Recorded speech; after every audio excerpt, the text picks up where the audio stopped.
us how you celebrate for an epic match day challenge. বাংলাদেশকে ICC থেকে বাদ দেওয়া হোক, এরা ক্রিকেট খেলার যোগ্য না। আফগানিস্তানের কাছে টাইগারদের এমন লজ্জাজনক হার দেখে হঠাৎ লাইভে এসে একই বললেন ভারতের অধিনায়ক রোহিত শর্মা। বিস্তারিত জানতে না টেনে সম্পূর্ণ ভিডিওটি দেখুন।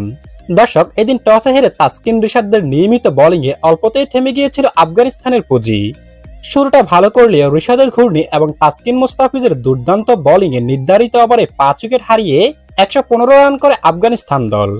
অল্প রানে আফগানদের থামিয়ে দিয়ে টাইগাররা সেমিতে ওঠার স্বপ্ন দেখলেও সেমিফাইনাল তো দূরের কথা, আফগানিস্তানের বিপক্ষে ম্যাচে জিততে পারেনি বাংলাদেশ দল।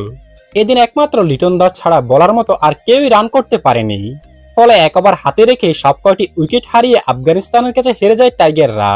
ফলে রশিদ খানের দল সেমিফাইনালে উঠে যায়। আর বাংলাদেশের এমন লজ্জাজনক হার দেখে হঠাৎ লাইভে এসে ভারতের অধিনায়ক রোহিত শর্মা বলেন, এটা কোনো খেলা হলো? আসলে বাংলাদেশ দল ক্রিকেট খেলার যোগ্যই না। এমন লো স্কোরিং ম্যাচেও যদি জিততে না পারে তাহলে আপনারাই বলুন এটা কোন লেভেলের ক্রিকেট। এছাড়া রোহিত আরো বলেন, তবে আজ লিটন যথেষ্ট পরিমাণে চেষ্টা করেছে ম্যাচটাকে জিতানোর জন্য, বাকিরা এতটুকু করতে পারলে ম্যাচটা জিততে পারতো তারা। তো দর্শক বন্ধুরা, বাংলাদেশের এমন হারে আপনার মন্তব্য কি?